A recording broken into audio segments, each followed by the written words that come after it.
Hello, everyone. You're watching CCP Podcasting. Watching, enjoy it. Fun. Love life. All room yours.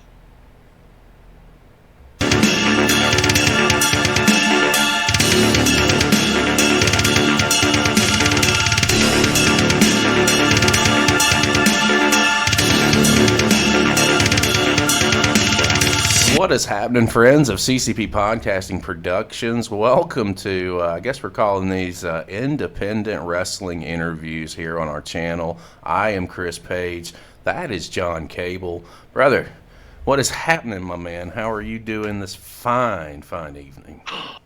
Oh, man, today was kind of crazy. The last couple of weeks have been kind of crazy. It's all been leading up to this, and I cannot be even more excited than I am right now. We've been looking forward to this for a long time. We have, like I said, I never thought in a million years when you and I started these channels that we would be here and this would be a thing at this point, but we're doing something right somewhere. And ultimately, as guys, you can see the graphics are on the screen. I'm not going to make you wait a whole lot longer, especially if you're friends of the channel, because you already know by the pictures. John, our guest today, is a man who ran down in Riot City Wrestling out of Australia over the course of 2023 as their World Heavyweight Champion for damn near a year. And you and I have seen the product. We know the level of competition that's down there. So to be able to hold the world title for damn near a year is very fucking impressive. Not only did he have the run as the world champion for right at a year, he's a former Emerald Crown holder. He's literally done it all in Riot City Wrestling. He is the man that when you and I first started watching, there was a babyface that we both kind of gravitated towards, and there was a heel that we gravitated towards. We already talked to our babyface with Redshaw. Today we've got the heel that just makes you want to punch him in the face. Ladies and gentlemen, please welcome to the show none other than Cadie Tre. Cadie, brother, how are you, my man? I'm very well, thank you. Thank you for having me on the show. Thanks for being here. Yeah, we're glad that you're here. When you set something up like this, it's either hit or miss. Either somebody's going to say yes or somebody's going to say no. And thankfully, you guys down in Riot City have been really, really nice with us as far as interacting and agreeing to come on and talk to us. We had Redshaw on with our first interview, and I even said something to him then, like, I really want to talk to Cadie Tre. As I say, in the business, you've got your baby faces and you got your heels. Cadie Tre is just one of those guys that pushes a lot of buttons and just makes you want to punch him in the face, and that is probably the biggest compliment as a heel one could ever get. And we are happy to have you here. We're going to pick your brain on everything Australian product based, your career, the whole nine. John, say hello to Mr. Tre and try and contain your fangirl. Hi. There's your How you doing, John? I'm better now. Have a heart attack. I mean, it's not every day we get a world champ caliber talent on our show, so this is really exciting for us. Yeah, well, I mean, Absolutely. For me as well. Here's the thing, we can already tell a big difference here because, world champ money and Redshaw money are two totally different things. We've got a great connection with Cadie Tre, so I'm going to need Redshaw to go ahead and make that happen when we circle back around. But, I know with these interviews, we try and do a very organic flow. We don't really talk about a whole lot before we take the air. I did tell you before we came on there, you're going to get a couple of the generic questions before we really dive into the meat and potatoes of stuff. And I kind of want to start at the top.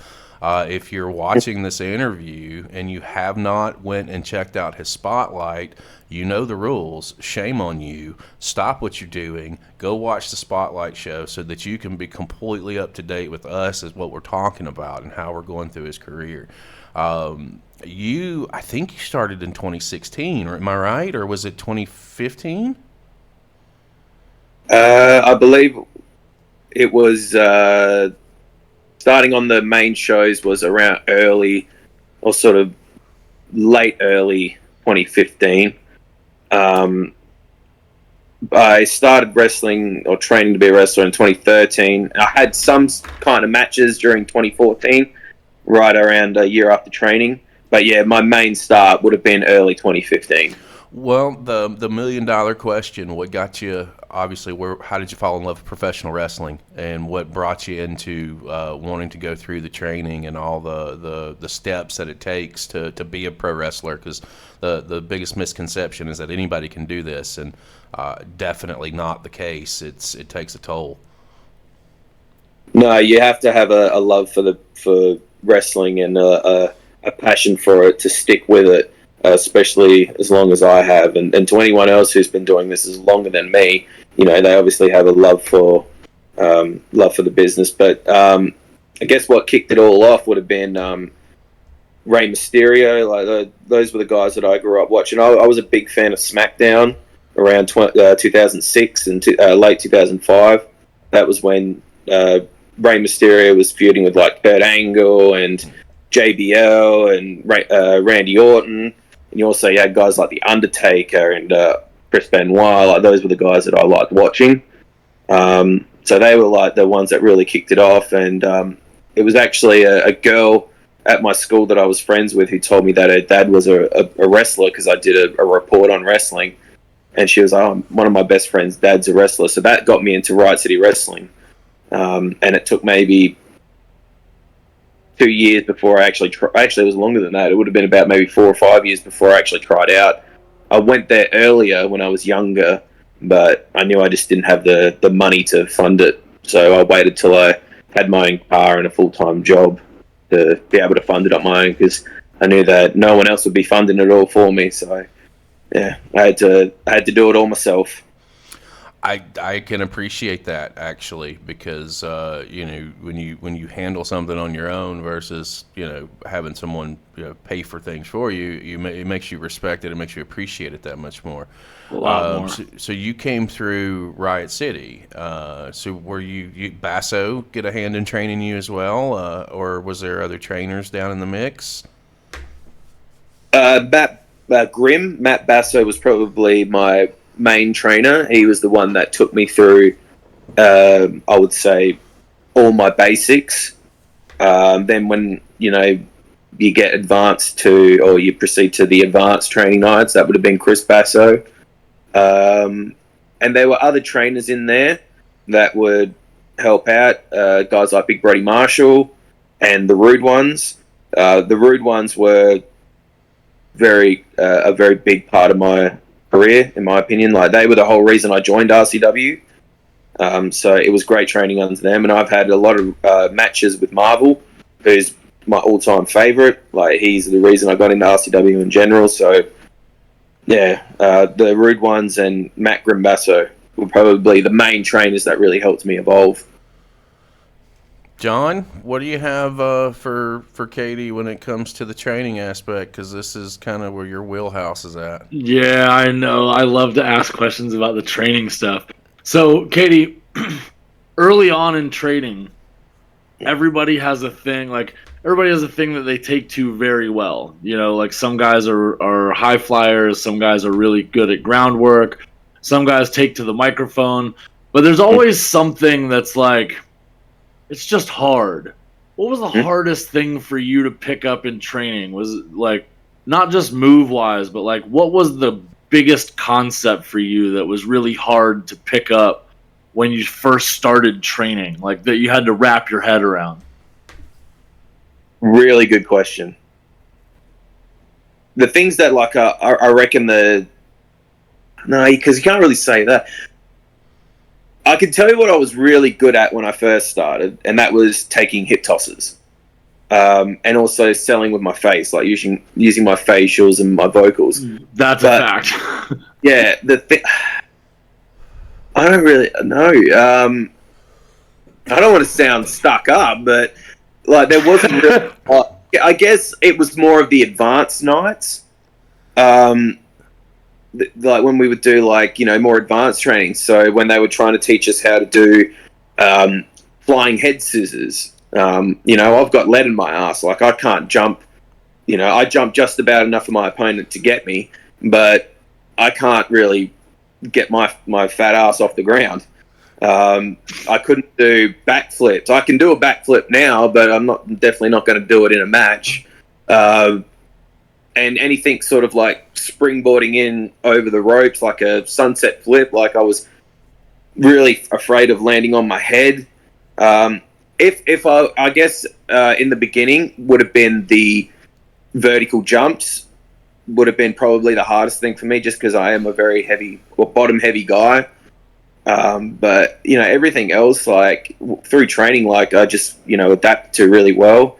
And I guess another thing would be intensity of matches, like making sure like when you're throwing stuff, you're throwing it meaningful. And Matt Basso was probably the best at that, because like if you were really bad at throwing a forearm, he would be like, all right, you suck at throwing forearms, let's see your punches. So you'd start throwing punches, and then you get really good at that and forget how to throw a forearm. That's, I guess, another thing is I don't throw very good forearms. So there you go. There's probably the things that I'm not good at. So just some nuances about some of the training stuff didn't quite click, and apparently you being leaded ass is a factor in getting off the ground. Absolutely. I've got a heavy bottom. I agree. I have a very similar problem. My first issue that I really ran into was rope training, because me and heights do not work well.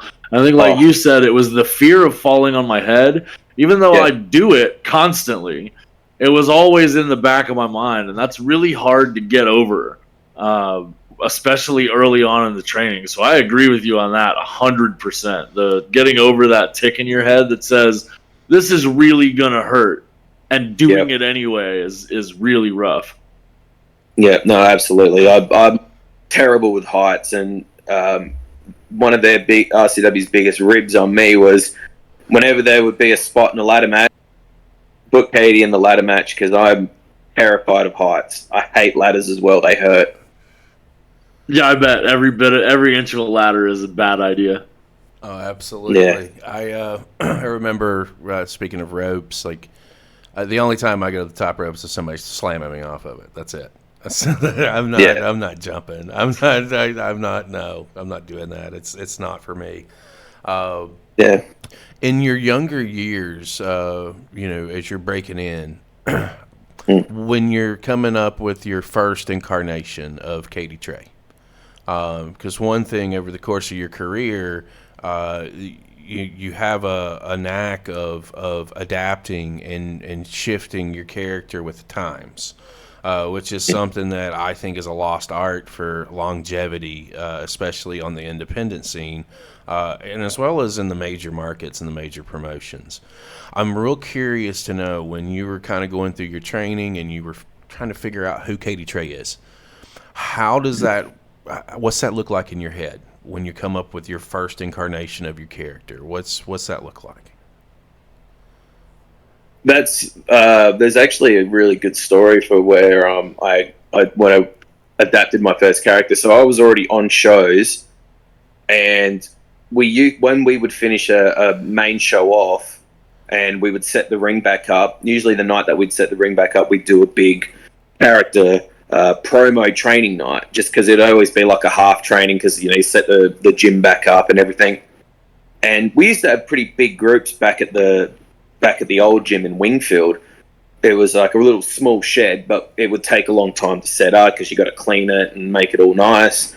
So by the end of it, it would be like, all right, well, we've got an hour and a half of training, so let's just do a character building and promo night. No worries.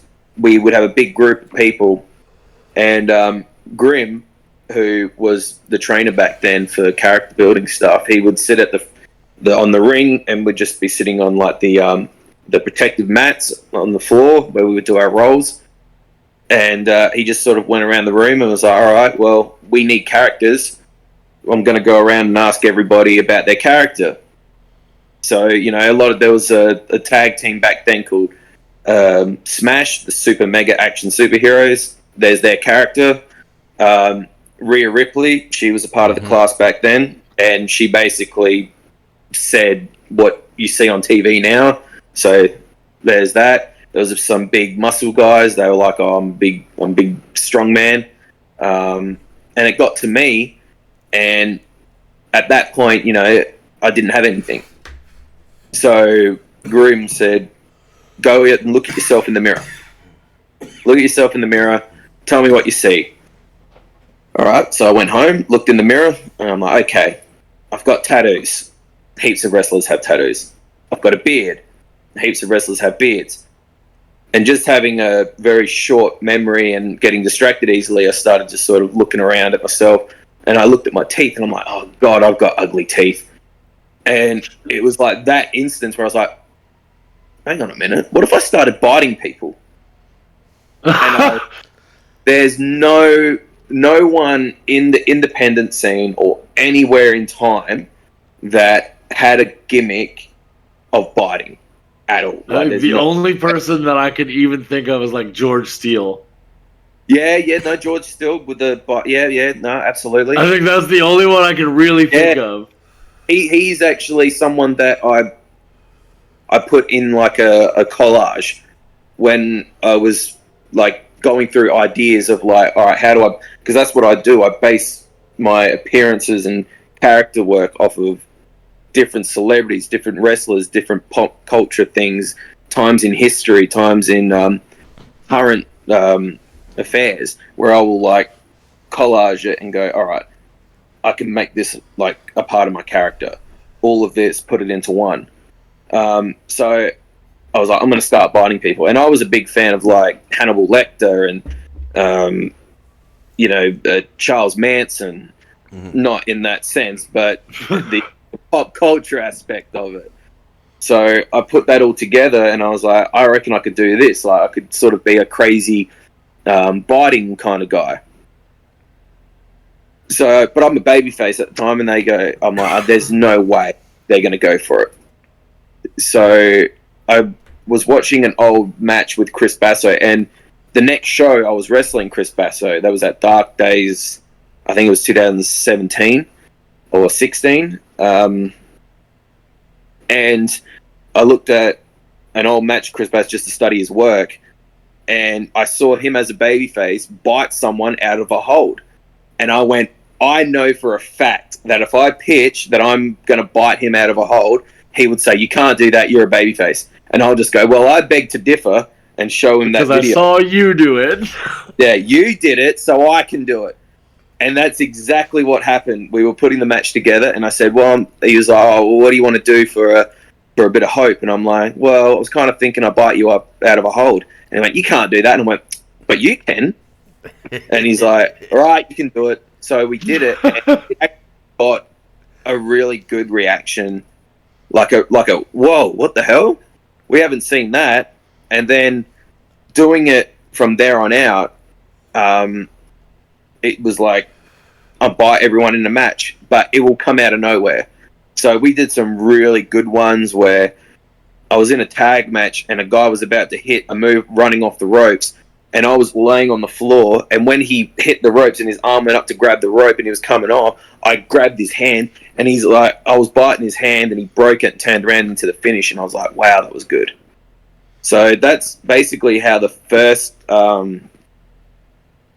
character sort of got brought up with me. And then from there, it was just like, from there I did a dog collar match, and we just kept on building on from there. Then there was just different little things, and again, collaging my work and, collaging things that I like to see, and yeah, that's where I'm at now. Do you find it easier as time goes on? Not to cut you off, but you actually said that properly. I know.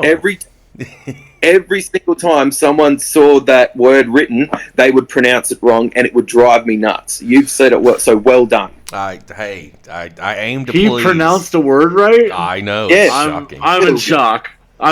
That's a struggle for Paige. So, congratulations, round of applause all day. Well done. Do you find it easier as time goes on to just flow into the next iteration of what Cadie Tre does? Because now you've spent time being the persona of Cadie Tre. Do you find it easier to just move into what you're doing, like as the story progresses, show to show, Does it just come more naturally now? Oh, absolutely. Yeah. Yeah. I feel that because I have like really good facials in the ring, right? So people react to what they see on my face. I don't really I get excited about wrestling, but I love just going out there with a general plan. It's like, okay, we've got this, this, and this. Let's just go work with the crowd. Let's see what they do. And it's so much fun just to be able to connect with the crowd. And this character that I'm doing now definitely connects with the crowd. Like it's something that they have seen at least once, but they've never seen at RCW. And the way that I'm trying to build it up now, I'm trying to do a sort of a different style to what I was doing for the past 3 or 4 years of being a bad guy. I want to sort of change it up a little bit more, and I'm still in the process of doing that. But just trying to adapt to it naturally is what I'm trying to do. Well, it's funny that you mention facials because that's a big piece of in-ring that some people I think some people think it's a lost art because you can say so much and not say a word. And one thing that you've touched on is your facials and how well you do them in the ring. And no, I'm not blowing smoke up your ass when I say this. That is a piece again of what makes me hate Cadie Tre is because the way that you carry yourself in the ring and you're very expressive. Correct. And I can buy in so easily to... It's believable. And it's not just like, stuff you do with your hair when you're getting frustrated. It's also when, something doesn't go your way and you're spouting off at the ref. There are little nuances in every little thing that you do. And now knowing that you've been in the game now for 10 years, how hard was it to develop that aspect of your persona as you're coming into your own now? Was it difficult to learn that aspect of selling the face? Because that's where it's at. No, not really. That was something that just came naturally to me. Like, obviously, when I was in training, selling was when you're like first beginning. Selling is like the hardest thing to be taught because people don't want to train to look stupid. They expect to go out there and be the Undertaker. They expect to go out there and be Brock Lesnar. But you've always got to start from the bottom. There are very rare occasions where you would just go from being no one to the dominant force, where you're super strong and no one knocks you down. But with that, like you need to train, and when it comes with like selling, you look stupid, you look silly, like you're throwing around and your eyes are going crossed and all that stuff. That's a part of wrestling. And like that's the whole selling point of wrestling. That's why it's called selling. You've got to sell what hurts. You've got to sell that punch to the face. You've got to sell the slam you just took off the ropes. And it does look silly. If you were just to walk around the room and they say, all right, sell, and you go, ow, it's not believable. And we do that at RCW. Like that's one of our selling drills. They will just literally make you walk around a room and they'll go, all right, sell your foot. And then like, all right, sell it like it's broken. Like, and that's like really good way of training people to do it. Like, but when it came to me building up my selling, obviously I was very shy at first with it. Like I was a very, quiet person. But, I like to be vocal and I like to, play the part. So I'm like, over time being in the ring, I adapted like tiny little things, like during my fire or during my comebacks, like showing the whites of my eyes, or when I would take a big move and I'd kick out, slapping my face. So it's like I'm trying to wake myself back up.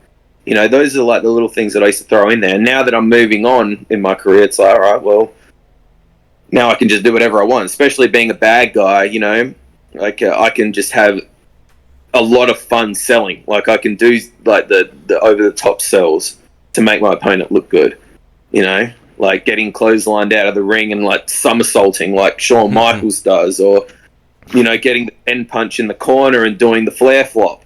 You know, like, those are all things that I really enjoy doing. I'm a mark for any That's flare awesome. flop. I'm just saying. Yeah, absolutely. We watched for him.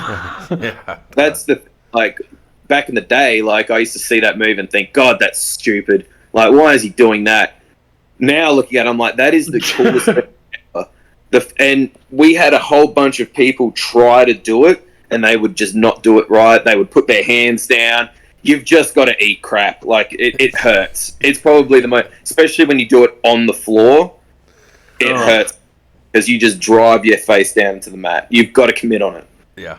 No. Yeah, I think it's a forehead to floor. Like, it's guaranteed. It's the first point of contact on a good flare flop. Yeah, no, it's a tremendous sell. You know, the more I talk to you guys from RCW and the more we learn about, like, you guys and the training process that you go through, it really sounds like you guys have a well-rounded training program.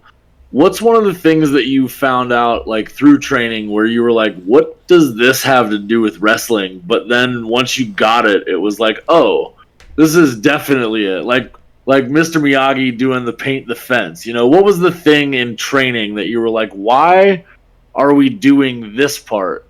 But then once you understood what it was for, it was like, oh, this is brilliant.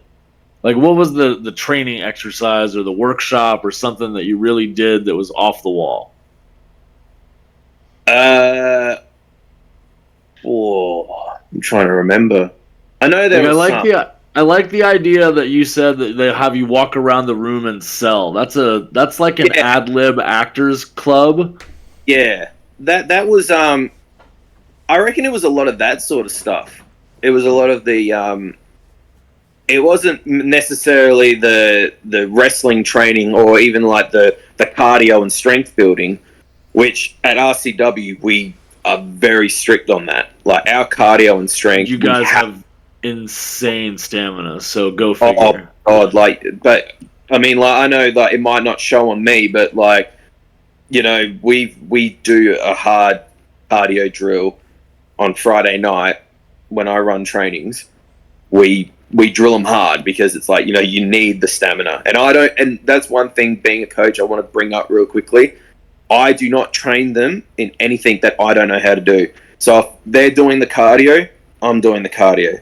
If they're doing the bumps, I'm doing the bumps. If they're doing the top rope dangerous move that I don't know how to do, I won't do it. So I won't teach them. But if it's something smaller, like taking a suplex, doing a leg drop, I will do it, because I'm not going to teach them something. Because there's nothing worse than a coach that will tell you to do this, do that, and they're sitting down on the floor just watching. See, you don't do that. Just that's a new piece of information from us. I didn't know that you were a coach now within the training. Yeah, I've been coaching there for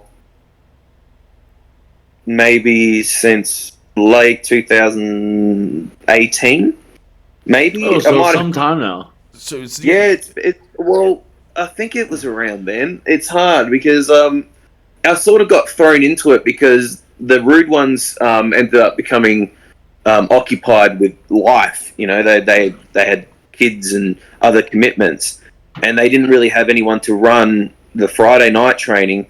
So I was thrown in with another person, but then they got busy, so they put me with another person, and they got busy. So then it was like, they were like, "Oh, well, how are you running the trainings?" I'm like, "Yeah, I'm doing good." And then I sort of got taken off for a little while because they changed coaches, but now I'm back doing it with another wrestler, Party Guy Ty. He helps me. Yes, sir. So, and hearing this, like, John, this is just, I'm going to say this to you. No wonder the product is the way that it is, and as crisp as it is, because we got, both the Bassos are handling stuff behind the scenes with training. Cadie Tre is handling some stuff behind the scenes, but no, it's a testament, right? Like, the product is very good, and now to me it makes it that much better knowing that you have a hand in this. You have a bigger hand in this than just being in ring, than just running with the world championship. You are now you're training up the next generation of Riot City Wrestling. Like, that's a pretty big fucking deal, even if it's an independent Fed. It's that means nothing. It's the responsibility that you are having with the Bassos, John, that just makes that explain so much. So that's a testament to you guys, and you guys should be very proud of that, because it shows in the work from what we see in the ring based on the shows. So you need to pat yourselves on the back for that. It's not an easy task, and that's just incredible to know that you're also a part of that behind the scenes. That's a whole nother layer to your story as a professional. And it you know. No, that's 100%. Like, I take a lot of pride in doing that, and I'm honored to do it. And I just hope I'm doing a decent enough job in everybody's eyes. You know, we've had a few people come through that have, you know, mentioned that they enjoy my trainings. So, yeah, I'm very honored by that comment that they make. That's awesome. Let me get back to career here for just a second, because I always remember my first, and what I mean by that is my first real big break. And when a company would, you know, I worked the Indies in Alabama, when they put the faith in me, whether it was a TV championship, tag championship, I started with a TV belt. But what was your first, when did you really feel like you got your first big break? And what did that first championship opportunity look like for you?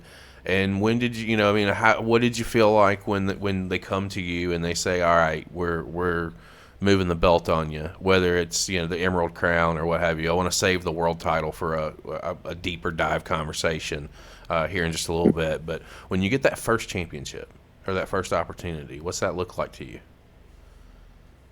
The first thing that I ever sort of, when I first felt that they were taking a lot of pride in what I was doing in my work, was when I actually won the Key to the City.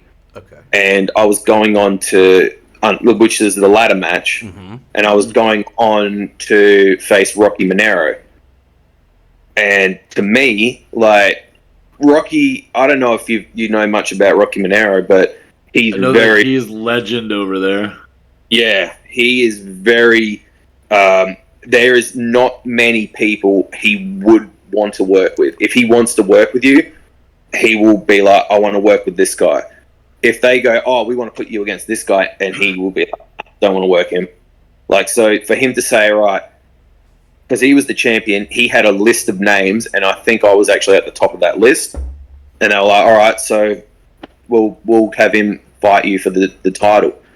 And that at that moment was like, wow, like, I must be doing something right. I did find out over the process of building the story, was I was doing a lot of things wrong, but when it actually got to the match, I might be blowing my own horn here, but I'm pretty sure you can ask him. If you have the chance to ask him, or even if you ask Redshaw, he would say the same thing. He considers that one of his best matches he's ever had. Yeah, he said that. I've been told from other people. I don't think he's ever told me face to face, but I don't see him much anymore. I still talk to him, you know, on the basis like, hey, have you seen any of my work? You know, and he will sort of keep in touch with it. I've got messages from him that I actually printed out on photo paper so I could frame them, because it's just when, like, I think maybe I'm, you know, falling down, I'll look back at those messages and I'll remember why I do it. But that moment, like, we had such a good match. Like, I love the story behind it. And another thing that I remember is when we actually were about to go out there, like, I'm calm as hell. Like, I'm not nervous because we'd gone through the match so many times. And, like, I'm usually just, like, really trying to, like, before a match, you know, I'll stretch and get warmed up. But I like to just sort of, like, listen and feel the crowd. And I'm like, all right, this is going to be a good show. And I just remember him running back and forth to the bathroom because he was either, I think he was spewing because he was so nervous. I'm not too sure, but I remember he was so nervous. He's like, oh, God. And I never saw him get nervous like that. So I was like, what the hell is going on here? Why is he so nervous about working me? I'm You know, That's because you're Cadie fucking Tre. That's why. But it was just so strange. And then, like, he picked it, like, every little thing because he wanted the match to be perfect. And we got, I would say, almost everything right. I think that was just one little thing, but that wasn't our fault. It was the sound production's fault. They played my music too early. Like, they were supposed to play it after I'd done the whole big, you know, I don't know if you've ever seen the Royal Rumble where Benoit stood up and he got a standing ovation. Yeah. He wanted that, and they started playing my music way too early, and he got really annoyed at the sound people for doing that. So he was like, damn, that match was almost perfect. At least it wasn't you. Right. Yeah, I thank God. Because, yeah, if you're on the other end of a Rocky Monero spray, you know, tears will be shed. Yeah, I definitely want to dig a little deeper into Rocky Romero because you're the second or third person to bring his name up to us, and I feel like to draw us the solid connection that we've drawn with Riot City Wrestling, we got to go back and we have to see a lot of the older stuff. And this is a side question. How old is Riot City Wrestling? How many years is it? Because is it 17 or 18 years at this point? Or is I reckon it'd be approaching 8. I think it's 2003. I'm not too sure. I'll figure it out. When did they? But still, longevity like that on the indie circuit is crazy. Yeah, there's a lot of, you know, the Basso's starting the promotion like really early on when it started to go from, you know, the high school gyms, and it was actually in a pub at one point to actual halls where they were doing them at the Estonian Hall and the Latvian Hall. That period, I reckon it was around 2006, 2008 onwards.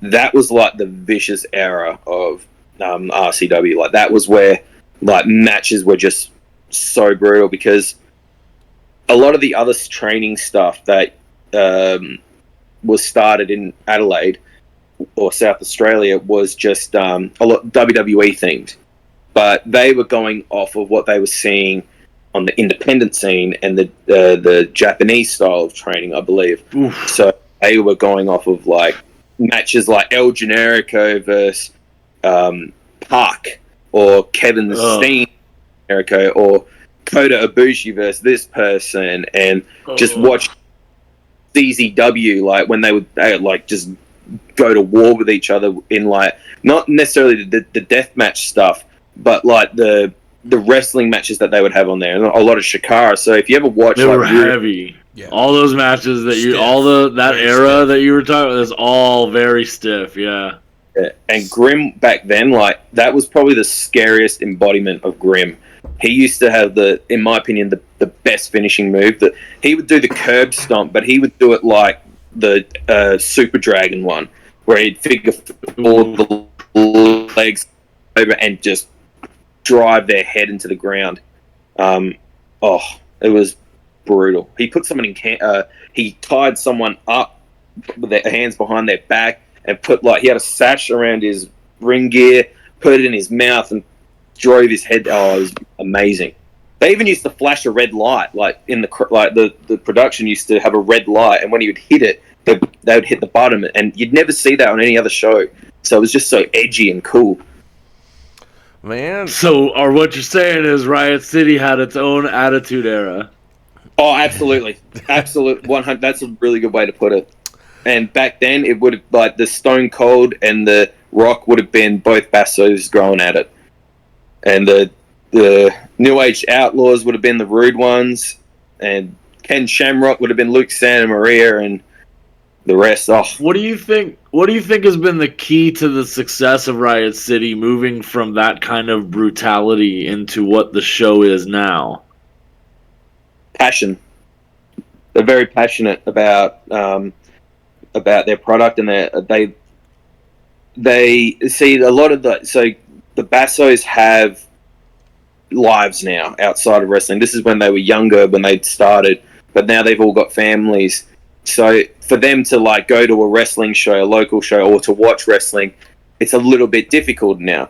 So the way that obviously we got trained to love the business, and I already loved wrestling, so they're sort of passing on that knowledge to us. So now it's like, okay, we've got lives. These guys are still coming up. You know, they're going to put that love and passion into matches.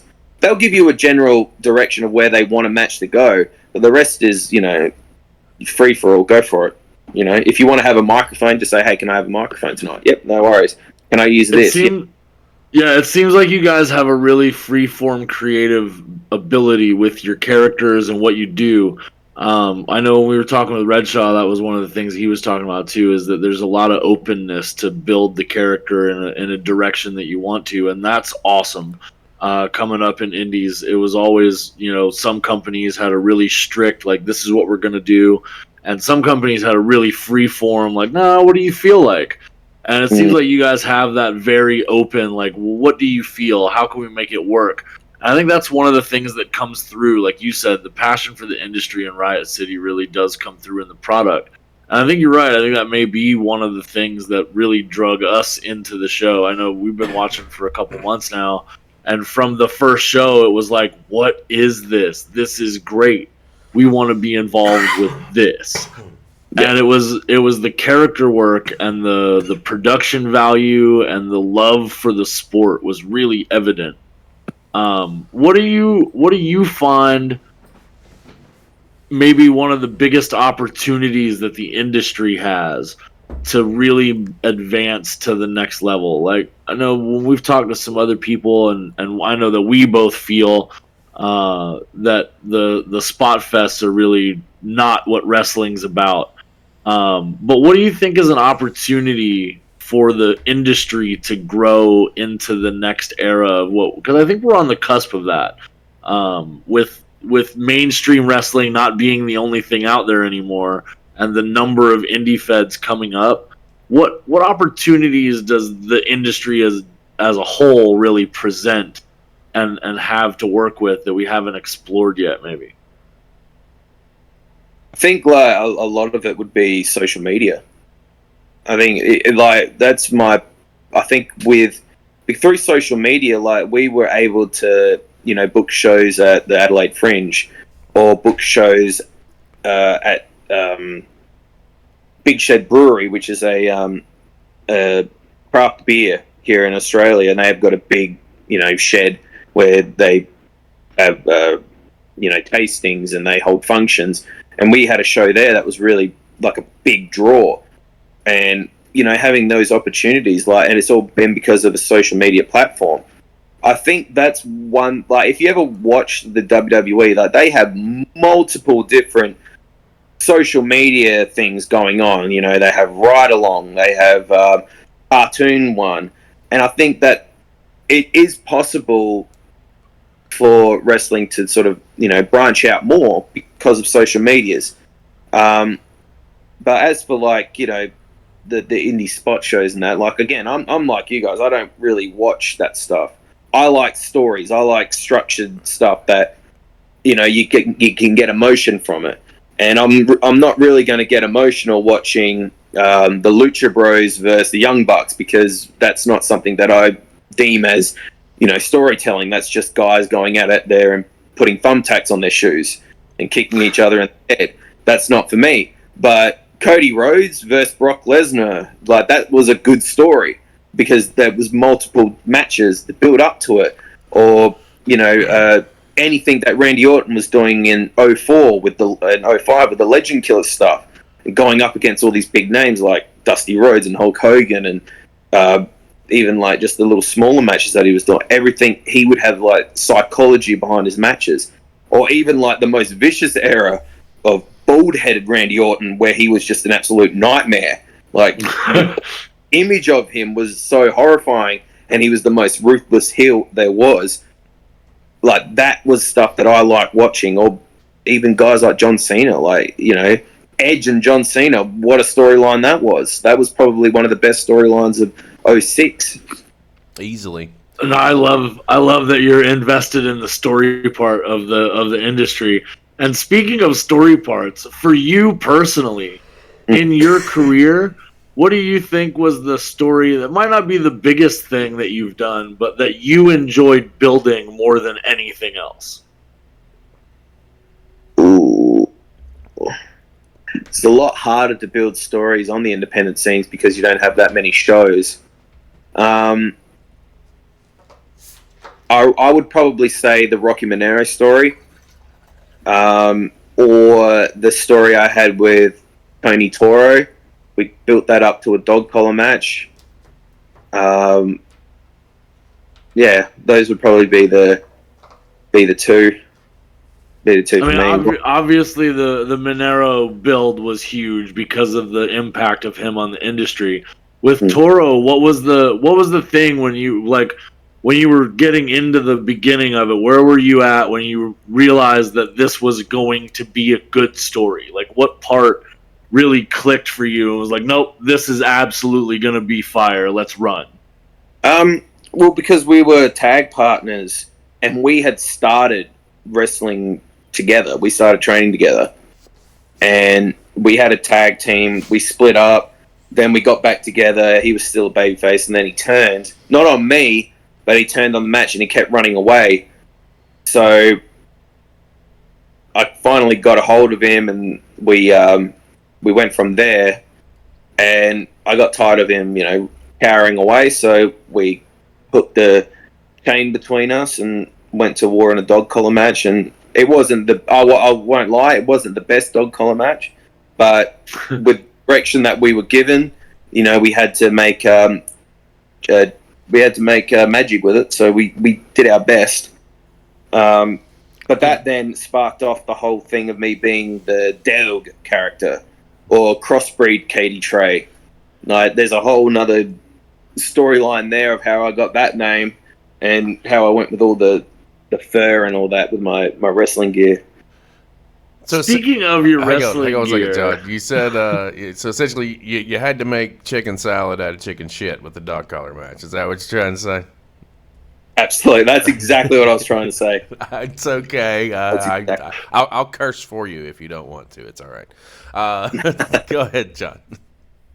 I just, we've over the course of the last several months, as we've watched Riot City and we've watched you do what you've been doing, we've made references a few times to what we think your character gimmick reminds us of, and we've apparently not nailed it very well, because I hear tell that you weren't very happy with being listed as a Dollar Tree Bradshaw, and I kind of wonder, like, where, we've already talked about, you pull things out of pop culture and you pull things out of this and that and you collage what your character's doing.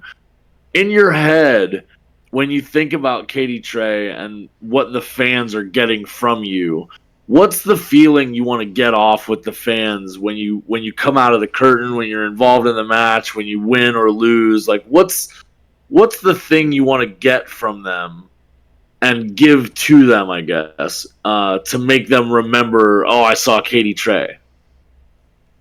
Well, one thing I want to get as soon as I walk out the curtain is heat. Like, that's the most important thing to me, because to get really good heat is really hard now. So another thing I don't want to do is I don't want to force my heat on them. I don't want to look at a fan and be like, I'm picking on you because this, or stand up in the ring and actually tell them why I'm the best, or like act like I'm the best. Like, I would like, it's sort of a I want to sort of give out the vibe of, I know I'm great, they know I'm crap, but I don't acknowledge it. So if they were to suck Cadie, I'm just like, thumbs up, good work. I'm just smiling at them. I want to give off that vibe of that presence, because we've already got bad guy wrestlers that will just come out and go, shut up, you shut up, you shut up. And it gets old. So there has to be another way of getting heat without being so forceful with it. And that's what I'm trying. You definitely seem to make it easy. You look at, like, Ric Flair, like how he got heat. He got booed because he knew he was the best. But he got he would get in the ring and he'd cower and he'd, do that and he'd cheat to get on top.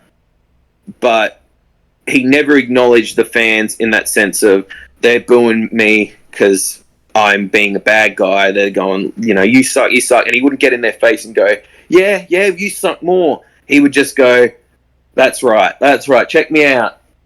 I like... At least you're talking about me, and you better know it. Exactly, yeah.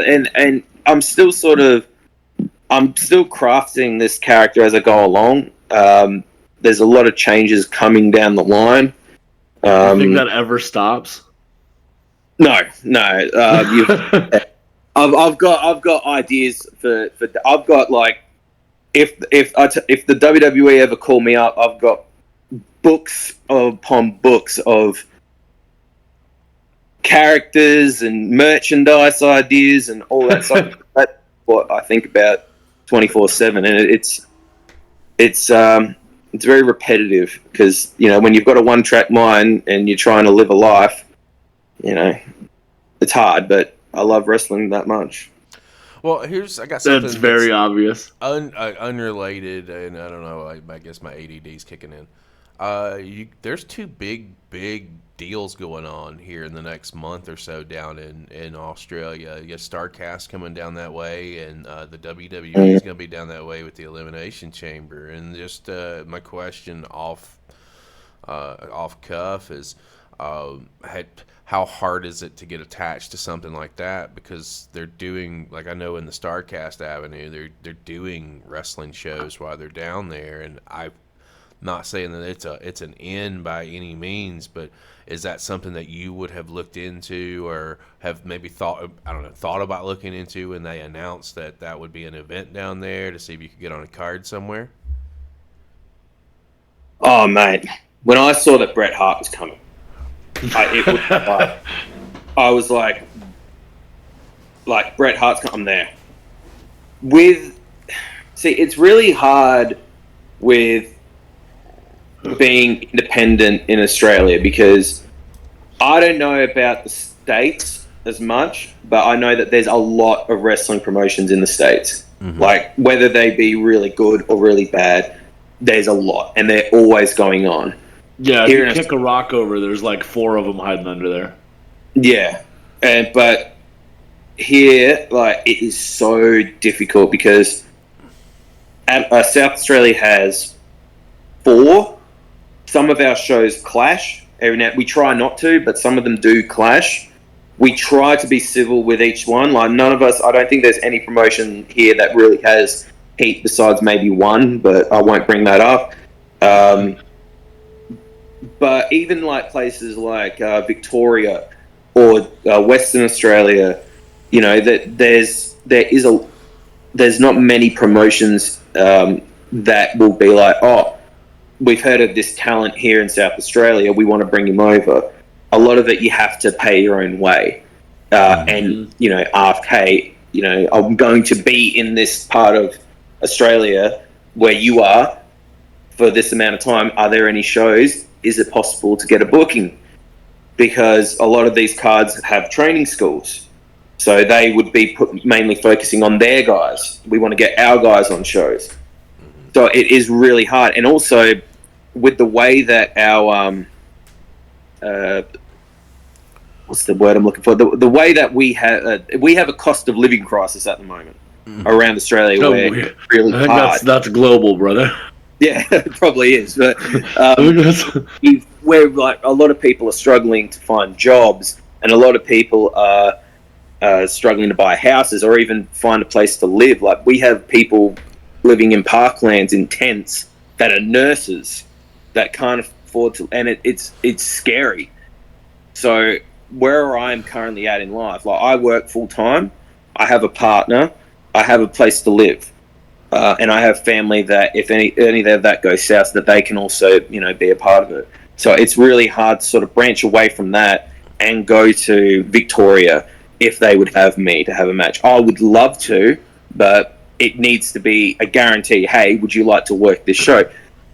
If any promoter anywhere came to me and said, hey, we have a spot available, would you be interested? I would 100% be interested in doing it. I would love to talk about it a little bit more, because I would like to sort of, get something out of it, but just the experience is great, but it's not going to be enough. There has to be something behind it. Am I going to get brought back as well? Like, that's something else. Yeah, repeat occurrence. Yeah, for sure. Have you had an opportunity to get interstate over there? Only, I've been offered down the line for a few promotions. 2 did fall through, just because the shows got cancelled, which was really unfortunate. Because one of the shows was actually, I don't know if you guys ever heard of, it was called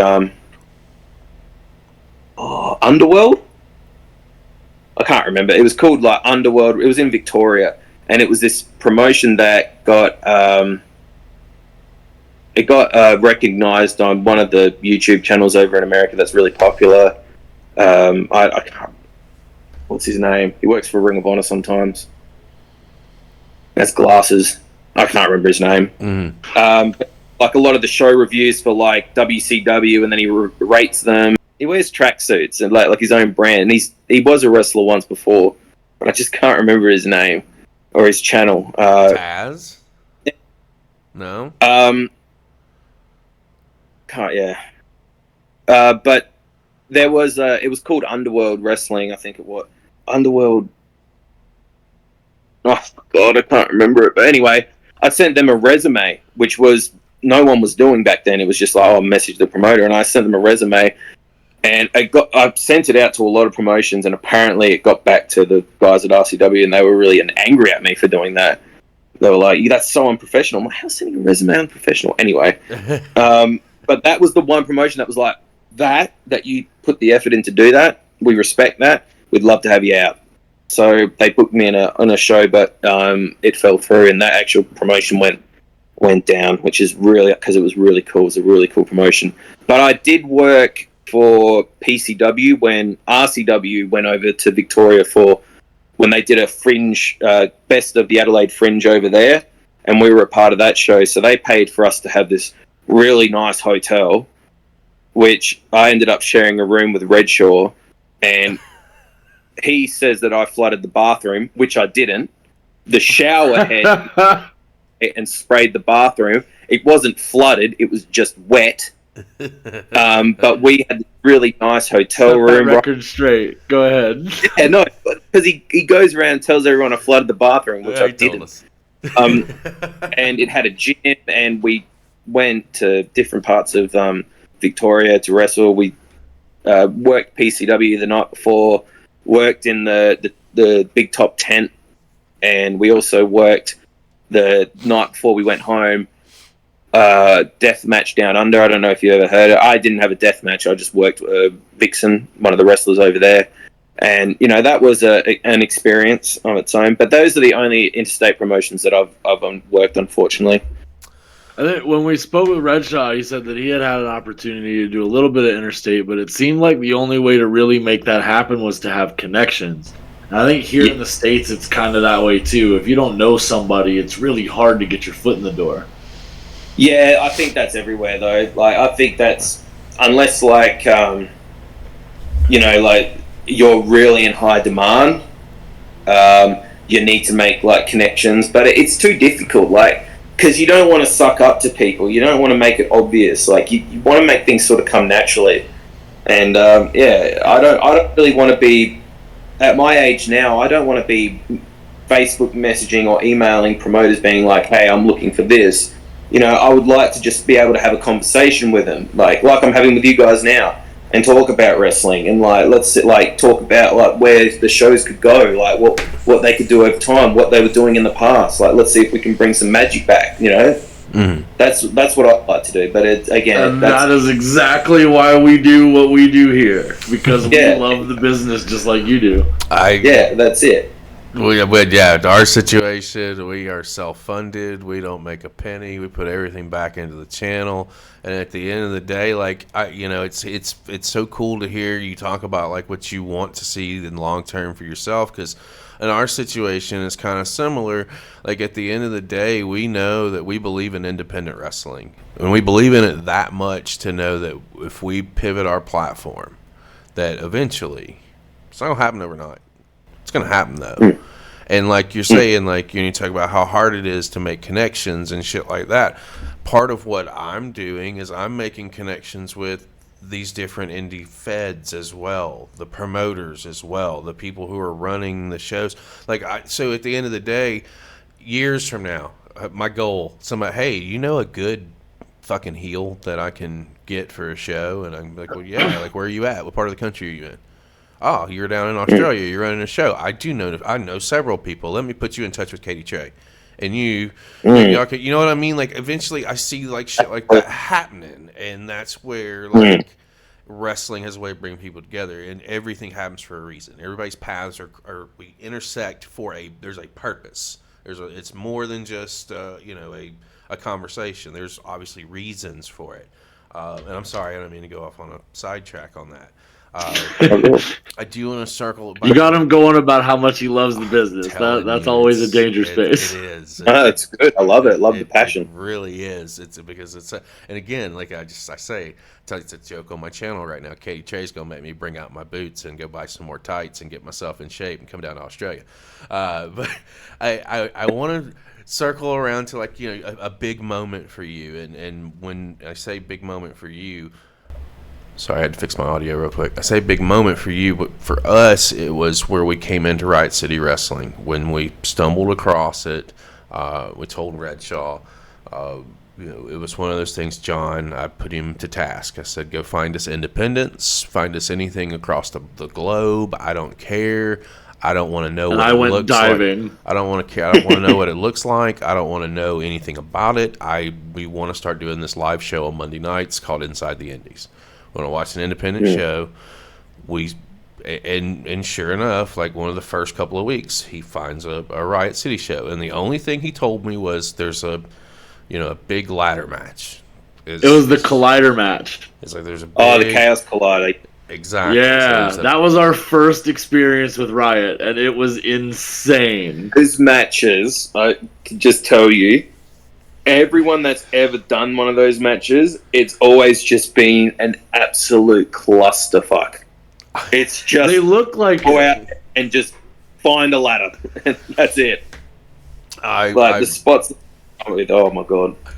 We stumble across the show, and of course, again, I think the segment on that show was your 300-day reign as champion. So we get through the show, and midway through it was the build up for you versus Delta. That's right. We get through the show, and there's a lot of character work. There's ultimately we love it, obviously.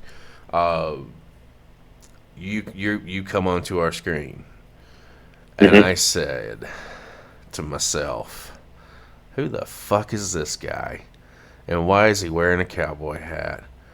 And I see you get in the ring, and you get on the mic, and they're booing the shit out of you, and they're, Cadie sucks, and we get the no acknowledgement. You were eating it up. Yeah, it was great. No acknowledgement of it. It's like, I am your champion, and it was completely not over the top, but it sold us to the point to where as soon as we finished the show, we had several conversations about what we watched and what we saw, because I wasn't expecting, realistically, when you see independents here in the States, it's just like anywhere else. It's hit or miss. It's either going to be good or it's going to be fucking terrible. There's no real middle ground. It is what it is. And we, on our program, have seen very terrible wrestling, and we've also seen very good wrestling. So we had a conversation afterwards, and it was centered around Redshaw, Purgatory, and you. And we had made a statement, or we talked to each other. We're like, we want to backtrack this a little bit. If you've got a 300-day run as world's champion, and I'll get to my question, I promise. I'm setting it up. You have this. You get the 300-day run. We backtrack it a little bit. I want to talk about when you won the championship. Because I've personally seen at least 6 months of your run, 7 months of your run, just in spotlight shows and odds and spoiler, on my Wrestling Request live show tomorrow. This will drop well after the fact. We're looking at your triple threat with Grim and Nick Armstrong for the Emerald Crown as a preview for upcoming interviews on the channel. So we're looking at that match. You get the call to pick up the championship. Now at this point, you've been busting your ass in Riot City for almost a decade. If you come in until we'll say 2013. So 10 years of work and Emerald Crown runs and character changes. What's that conversation look like when they come to you and they say, "Hey, Cadie, tonight's your night, and here we go"? What's that look like for you, and how does that make you feel? Because I want to stress the importance that independent wrestling, when somebody comes to you and says you're the man, well, it's your responsibility to get, in my opinion, to carry the everything. company, put asses in seats. We're now trusting you to make that happen. How does that make you feel, and what's that look like when that conversation happens? Well, you talk about hard work, and the funny story was I was actually on an exercise bike when I got told. I was one of the guys who was booking. This is when I just lost the Emerald Crown, and I was in the gym because I don't have a day off. I have to do something just to let them know that I'm still, that I'm not crying about it. I'll, from the bottom, work way back up. That's what I'm doing now. So I'm on an exercise bike, and he comes over to me and he goes, "Oh, great match with Redshaw, man, really good." And I'm like, "Yeah, thanks, no worries." And he goes, "All right, so this is what we're laying out for the end of the year." So I actually got told like months in advance. It was maybe 4 months, about 4 months before I got the result. They go, "All right, so you're going to do this, you're going to win the Rumble, and then you're going to win the belt at Battle for Supremacy." And I'm like, wow. Like, it was like, this is the whole... When I first started at RCW, that belt may as well have been on Mount Everest. Like, there was no chance of someone like me getting to it. Like, there was no way. Because back then, the top guys were coming through. Adam Brooks, Big Brody Marshall, Nick Armstrong, the Bassos, all these names that were just going back and forth. For me to, just work as hard as I did, and still do, to get to where I'm at, like, it was like, oh my God, like, I didn't tell anybody. I didn't tell my parents. I didn't tell my girlfriend. I didn't tell anybody that I was, all I said, like, they saw that I won the Rumble, and they're like, "What does that mean?" I'm like, "Oh, I main event the next show." And they're like, "Right, we're there, no worries." So the build up and all that, like, it just sort of, watching it back, like, it's very much a real aspect to it. There's realistic stuff said, like, building up to it. When we did a press conference, like, everything said that was real. Like, everything to build up to it was real. Like, I wanted to make this feel big because I felt like this was what I wanted. And truth be this is the honest to God's truth. I have it written in my phone, and I hate writing on my phone. I hate texting. I hate messaging. I like handwriting stuff. I've written every single match I've ever had. I've got 2 books filled with all of my matches, just because I like to look back on it. And that's the same with everything that I do. I like to write stuff. I like to draw stuff. When I got told that, like, years before, I wrote a list of goals because that's when everyone was doing it. One of the things I wrote was be RCW champion, main event Battle for Supremacy, and obviously work the opponent that I went up against.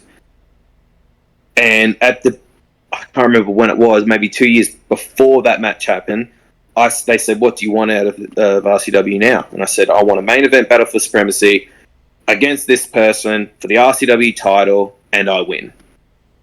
All of that came to pass on that day, December 22nd. I think it was, no, not December. It was December 17th.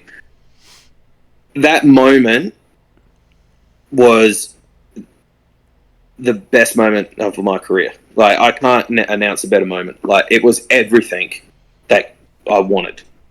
And to have my girlfriend there and my mum there, my dad was there.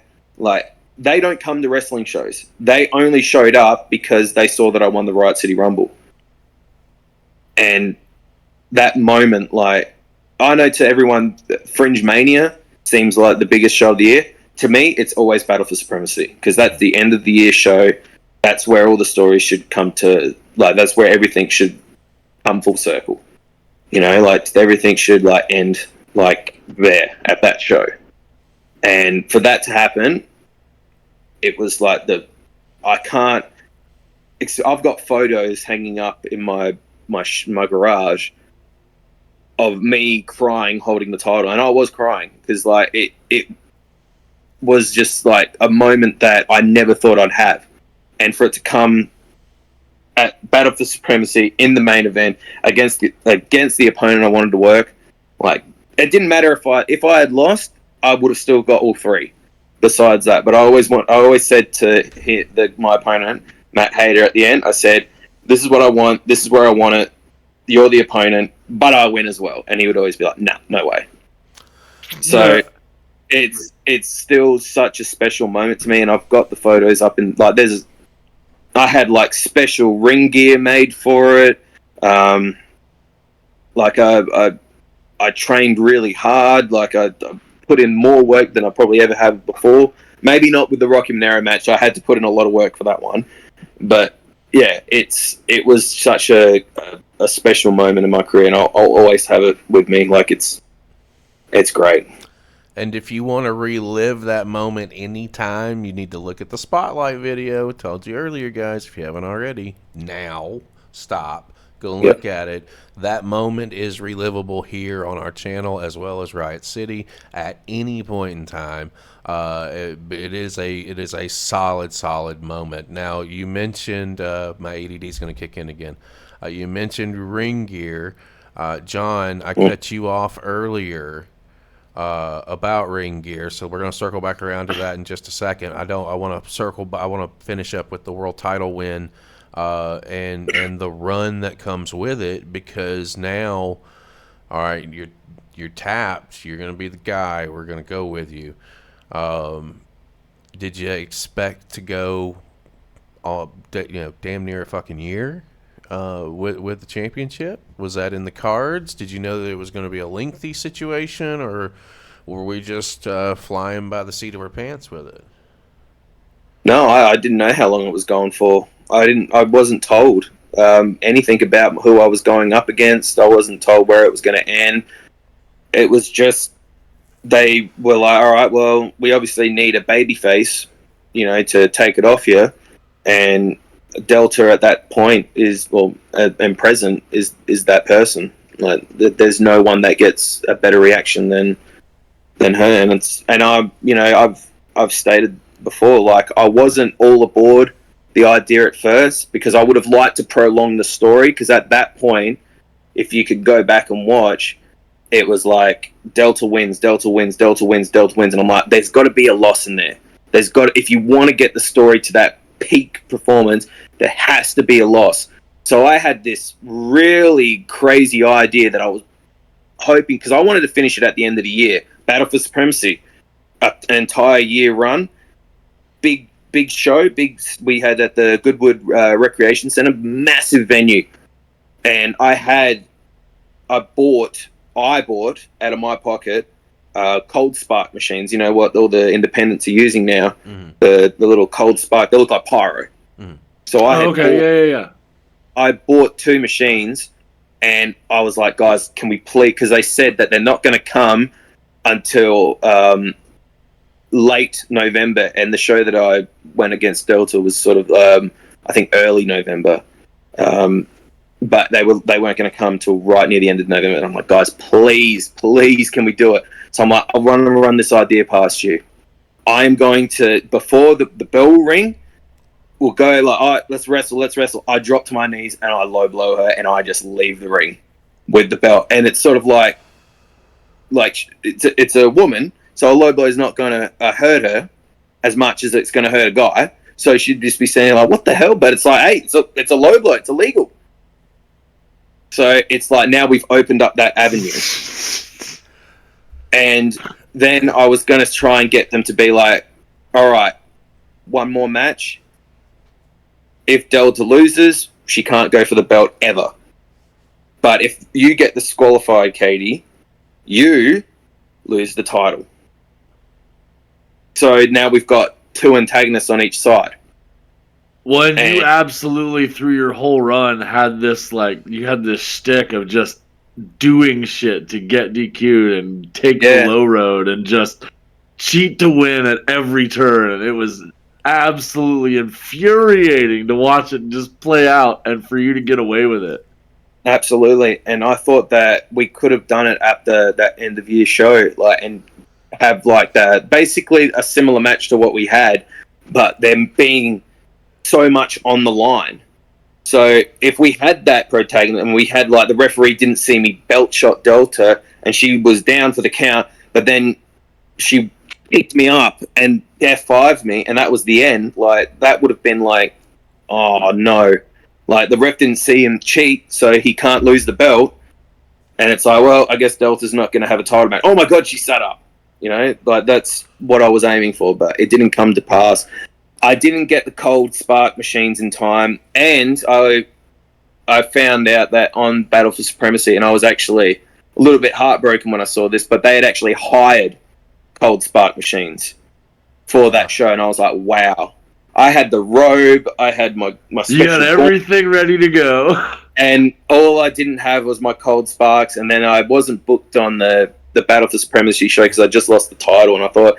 Well, there's no real point just bringing me in to just do some random match, so they didn't book me.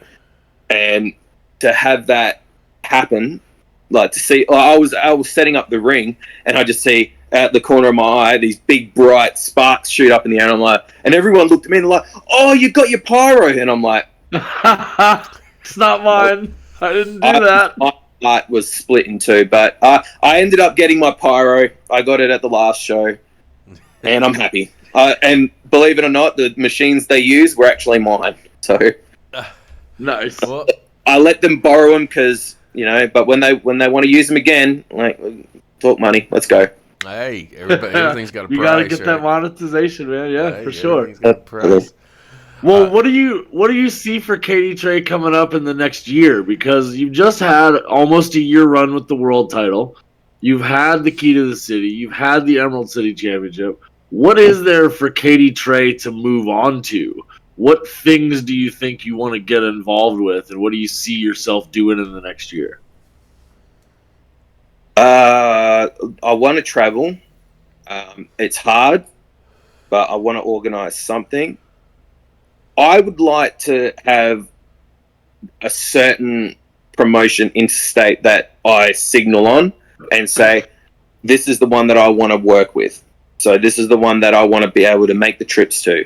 So I'm not going from Adelaide to Victoria to Perth to this place on my own dime. It's okay, this is the only one I'll go to. So it's at least I'm working in a state and I'm working a different crowd and I'm trying with a different crowd and I'm working with their talent to help them and for them to help me as well. So we're going back and forth. And I just like to have that second territory to work. Because that's... You hear that? You guys out there running promotions in Australia, Cadie Tre is looking for a secondary place to call a second home.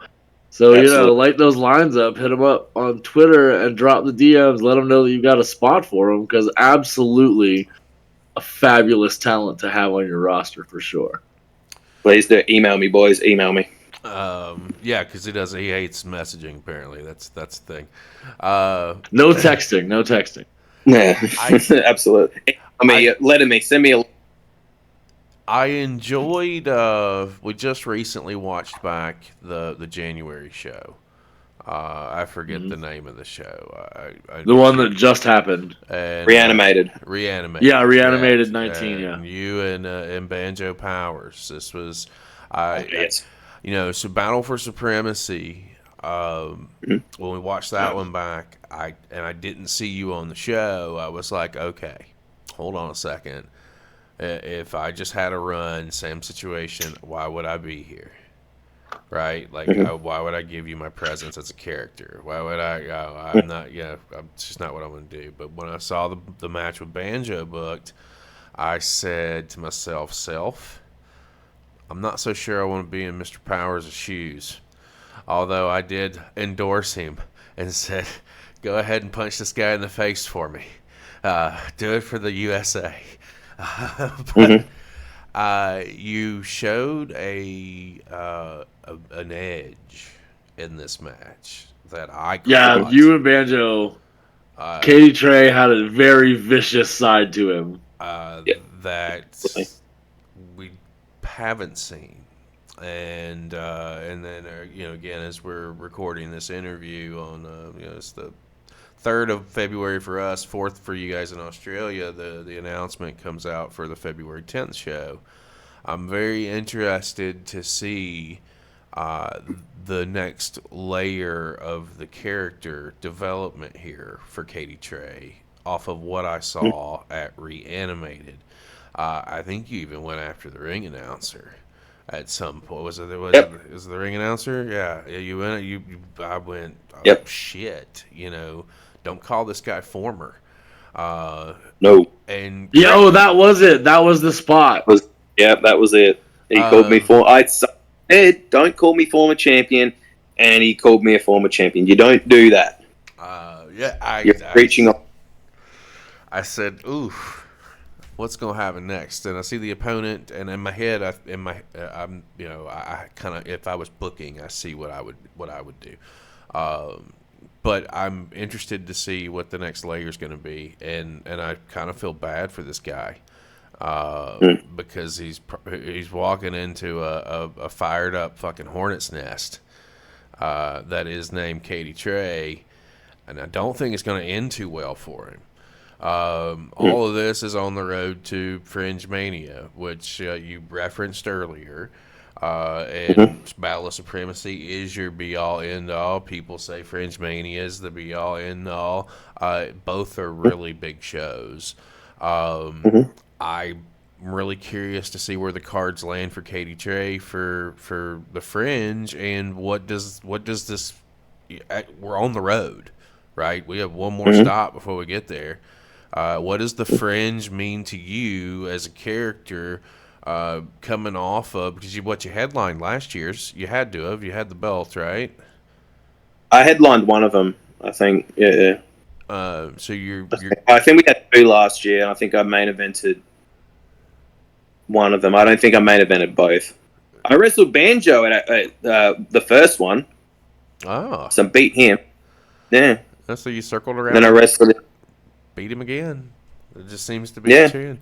The road to the Fringe. What does it mean to you? And as far as character, and without spoiling anything for Cadie Tre for what we may see over the next couple of months, is this mean streak, this new? I'm not going to say new. It's new to me. This new mean streak that we saw, is this a piece of the evolution that you were speaking about earlier, of the direction maybe that you're going to be taking? No, absolutely. That's the direction I'm going in now. Like I've done, the sneaky bad guy, and now I think it's time for me to get a little bit more brutal, a little bit more violent. I think that's the people. Yeah, this is to remind you of just who the fuck I am situation, is the way it looks like to me. Absolutely. As for the Fringe shows, what do they mean to me? Like, they are a big deal, but the first thing that I can think of is early mornings. At least previously. Now we've got the shows sort of, these ones that are coming up are late nights, because they're going to be on at midnight. Or at least 11 p.m. For at least the first 3, and then there's one at 2 p.m. I think. But the previous ones, it's just early mornings, because it's so they get there at a certain time. They open the tent up. You've got to get the ring in. Everything's got to be set up. You might get 20 minutes to relax and go through it before the show starts. But yeah, that's what it means to me. Just either really early mornings or really late nights. They are a big deal. But yeah, like like Battle for Supremacy, that's the show for me. Like that's the one where I'm like, this is the one. Like yeah, this... Fringe. Okay, yeah.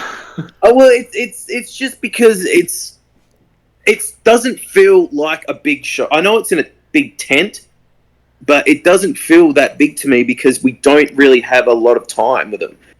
We're in and we're out. Like to me, that just feels it's like a pop-up show. Yeah. I mean, we've had some great matches on those cards, some incredible matches. But yeah, I mean, if fans want to come and check them out, please do. Like this year, I'm sure we're going to have. I don't know anything about what I'm doing on the Fringe shows. I haven't heard anything. I'm just sort of playing everything by ear. I'm waiting for my run sheet, what they want me to do. But I don't think I've got anything majorly planned this year. We'll just play it all by ear. I got a couple more things for you if you've got the time. Yep. The first thing I've got for you is I want to circle back around to Redshaw, and I say this because we talk storytelling and we talk about how you enjoy that aspect of it. And I say that because it's interesting to me when you look at how this particular thing's laid out. I don't know if this was intentional or if it wasn't, but you go back to your Emerald Crown match that you had. Redshaw lifted the belt off of you, and you circle back around, and in the midst of your title run, you get the match back, and you end up taking Redshaw down and retaining the championship. Does that kind of storytelling play into a effect when you're, well, I mean, maybe not, because when you were running with the Emerald Crown, you didn't have any idea that you were going to be the man or be the world's champion. But when that comes up, like, hey, we're going to put you back in the ring with Redshaw, you're going to get your win back. Do you think about playing off of the previous story, or did that have any kind of impact on the champion versus champion match that you two had? That Emerald Crown match, in my opinion, was probably one of my favorites. I love that match. We didn't really play on much of that match in our champion versus champion match because there was different. There was a lot of hands in that pot telling us what they wanted us to do, and we didn't really. I think there was something else going on in the show where they were going to do similar to what we did last show, or I can't remember. But we just sort of were like, all right, let's just go out there and figure out a new plan. Like let's like that last match, the match with the Emerald Crown was really cool because we worked the leg, and it was like he actually sold the leg over all the other promotions he was working. He taped his leg up just to make it look like we were going into something really big with that Emerald Crown match. But this one, just because it sort of came up out of nowhere, we didn't really have a lot of time to build up on it. Because again, I was only told maybe that show where I wrestled Tyler Daniels for the title, where they're like, all right, and Redshaw's going to come out and face off with you. So, oh, okay, well, here we go. And yeah, that's basically it. But I always liked working Redshaw. I don't know if he told you this, but I actually gave him the name Redshaw. Yeah. Give me the story. Yeah, I was one that. Yeah, give me the story. Because I wanted to be called Redshaw when I was coming through, and I wanted to do a mask gimmick where I was like a shark. And that never happened. And when he came through, he had red hair and he was kind of big, and I was just like, you know what, you should call yourself Redshaw. That's basically it. And then they put the bill in it, and then they took that away, and now he's just Redshaw. You see my microphone? You see what's hanging from I do. Set me off. I don't want to be looking at that.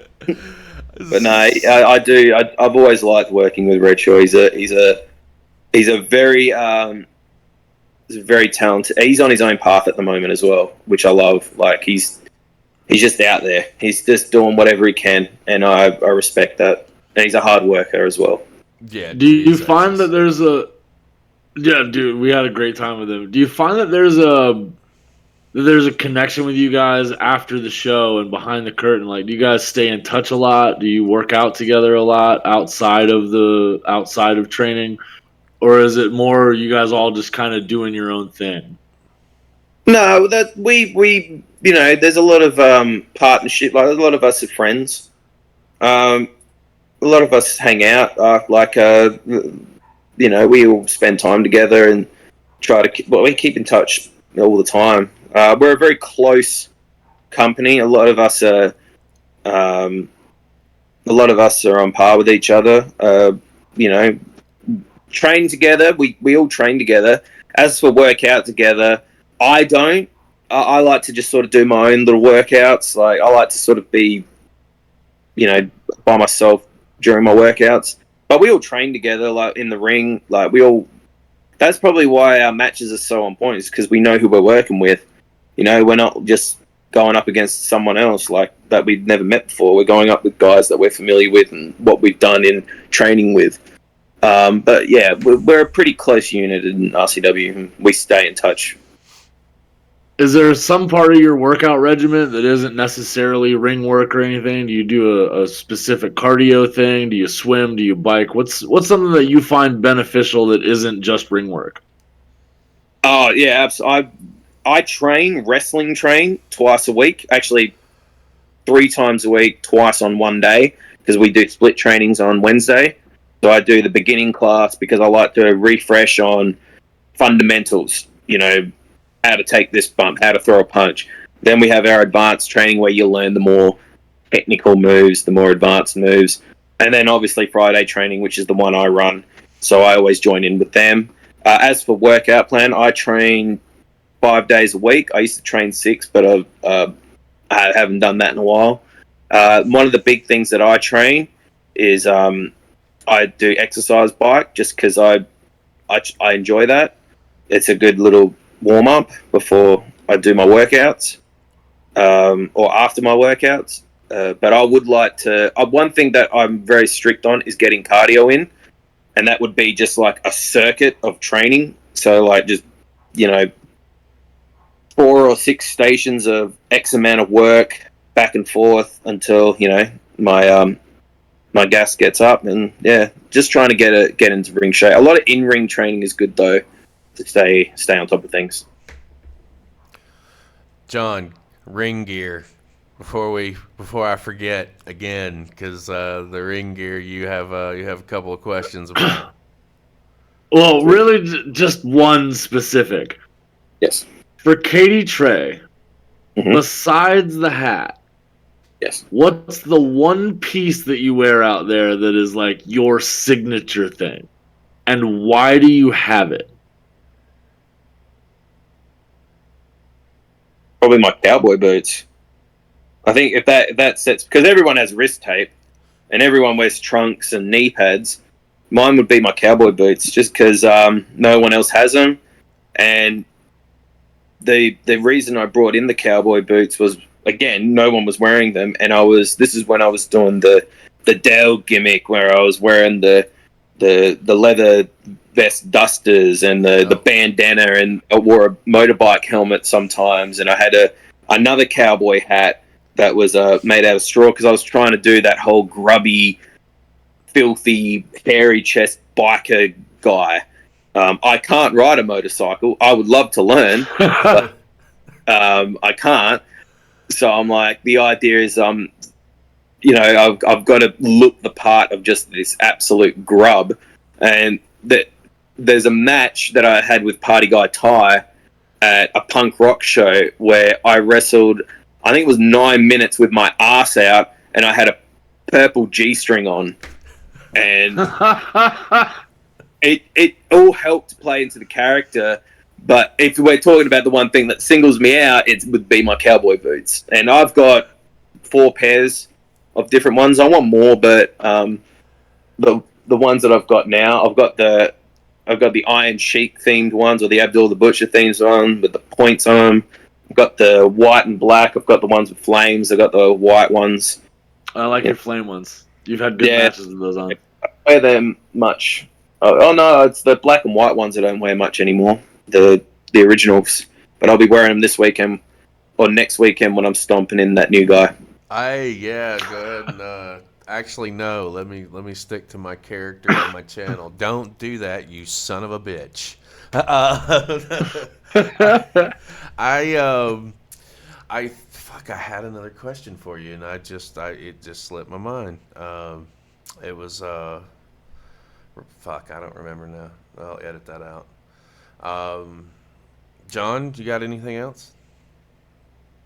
Man, it's been a pleasure watching you guys, and I want to just say, realistically, the thing that really attracts us to Riot City and the product that you guys are doing is definitely the storytelling and the character work. That's the thing that really drew us in from the Collider match. Like, you guys went out there and you put it all out there every time, and you guys are telling stories that get us drawn in. I'm not gonna lie, I fell in love with Purgatory really early, and then they disbanded and all that stuff. I cried on stream about it, and it was kind of sad. And you guys did that to me. Yeah, he did. He made fun of me about it. It was fun. But you guys told those stories that got us drawn in like that. And I just want to say thank you for putting in the work that you guys do and making it as special as it is for us, the fans, to watch. Because it really is something special. You don't see an indie that you look at and you're like, no, this show should be on TV right now. Like, it should be out there. It's the total package. And you guys absolutely have nailed it to the wall. So I just want to say thank you from a fan's point for being what you are and doing what you do. You guys have nailed it, and I am here for it. We've loved being a part of the fan base and trying to promote it and push it to our fans. And now we've got a pretty solid regular lineup that's like, oh, we're doing Riot City, everybody's in. No, thank you. I really appreciate that, and I'll definitely pass on that message. You know, it means a lot to not just me, but to everyone that someone's, really passionate about our product as much as we are. So thank you. Thank you, John. I remember my question now. Is there anybody on the roster in Riot City when you get in the ring with them that you see that you're going to be getting in the ring of? It's just going to be straight fun. It's going to be one of those. They say it's a day off, if you will, at the office. Who's your go-to opponent that to you is a night off in the ring? I would Party Guy Ty. He'd definitely be one of them. I love working him. He's someone you should have on your show. He's very, very talented. And love to. Yeah, absolutely. Yeah, he's got some really good stories as well. Banjo, he'd be another one. Redshaw, another one. Hate to say it, and I really do. Matt Hayter, easy to work a match with him. Always fun. As a heel, how do you work a match with Hayter and not feel like you're just inferior? Just let him plan it. He'll tell you how to start. He'll tell you how to finish. And then, if you try to put a word in, if he likes you, he'll let you spread the ideas. But because he doesn't do ring crew. He's never at shows early. He rocks up when he's ready. And, yeah, so he'll rock up probably an hour before the doors open, tell you what you're doing, and then spend the rest of his night before he goes out there messing around with Redshaw. Literally just poking the bear. It doesn't sound like a safe occupational. No, he loves to push buttons, that one, but he is a talented individual, and I do love him. I do. He's a good mate, but he's a pain in the ass. Well, John said it best, man. Like, truthfully, we are very pleased with what we see, and you guys are doing a really, really good job with the product. You're doing a really good job with everything that you've got going on down there. I feel like every time I talk to somebody from Riot City, I absorb just a little bit more information. Like, again, not knowing that you have hands-on and with training, and it makes me feel good knowing that there are people out there that are equally as passionate about professional wrestling and are molding the future somewhere. In this case, it's Australia. It's 100% genuine. From our end, we want to do everything we can to make sure as many people see what you guys have going on down there, because it is something special. Again, thank you very much. It means a lot to us that you take that on board. So, thank you. We've got, I told you earlier, we'll be talking with Angus here in a couple of weeks. Hopefully, get some stuff going on the road to Fringe Mania to help you guys. Just promote you guys, because it's just that good. Your product's that good. John, you got anything you want to say to Mr. Tre before we tie a bow on this interview? I just appreciate that you've taken your time out to share with us some stories and just talk about wrestling. Like you said earlier, it's the passion for this industry that really drives all of the business. And to see somebody out there like you are doing what you're doing, it's a pleasure for us, and we're just glad to have had you here on the show. Hope you've enjoyed it. I know that we have for sure, and our fans definitely will. So, I appreciate you. Thank you for taking your time out and being here with us. No, not at all. Thank you very much, boys. It was a lot of fun. You probably one of the better podcasts that I've been on, and I've been on a few from America, and I'd say this is probably one of my favorites. So, thank you. We appreciate that, my man. The door is always open to return at any point. Truthfully, we just started this, and as far as like reaching out and trying to talk to people and talk to talent that we see on our channel, and I'll share this with you before we leave, before we sign off on the interview. I personally didn't expect anything like this to happen. And what I mean by that is have these kind of opportunities, because for us over here in the States, for John and myself, this is just, it's rare and it's a treat. I sent Redshaw a DM last night after, I think it was after I'd reached out to Angus and Angus got back to me. Because again, you guys have no reason whatsoever to trust us to you know what I mean? Like, you don't know us. And I sent him a message, and I mean it, and I meant it wholeheartedly, and I thanked him one more time. I was like, because like I was, every once in a while, you just need somebody to take a chance on you, right? And this is not gonna be it's not gonna be huge by any means, etc. In the short term, but in the long term, it is. And when it happens for us on this channel, like I told Redshaw, like, I will not forget. I don't forget. And if there's anything that we can do for you, you just need to reach out. I know you don't like texting, but that seems to be our way of contact. You just reach out to us. Like, we can do some graphic stuff. We can do some video stuff. It doesn't matter. Like, you just reach out. We'll do it. We are so thankful. And like I told Redshaw, it all started with you, because you gave me a chance, and it opened the door. I don't know if you listened or saw the Redshaw interview, but it gave us Frankie the Mobster out of Canada. It's given us you. It's given us a gentleman named Tommy Jackson out of the UK. It's given us Angus. It's given us a gentleman out of Georgia.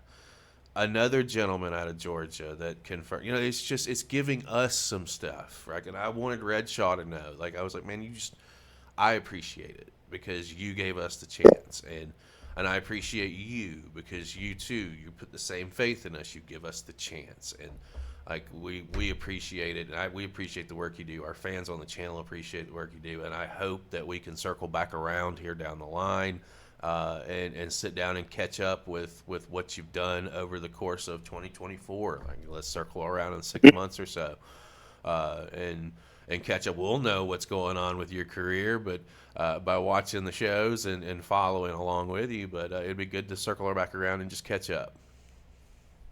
Absolutely, anytime. Thank you. All right, my man. Well, guys, that's Cadie Tre. John, why don't you take us home, man, and we'll tie a bow on this. Well, guys and gals, as always, it has been a pleasure to share our passion for the industry with you and have you here with us. And if you have not done so already, go down below, follow those links, drop those savage elbows right there in the ding bell so you never miss anything going on behind the curtain. We've got new shows coming out, new things all the time. As always, we love each and every one of your faces, and we'll see you again next time.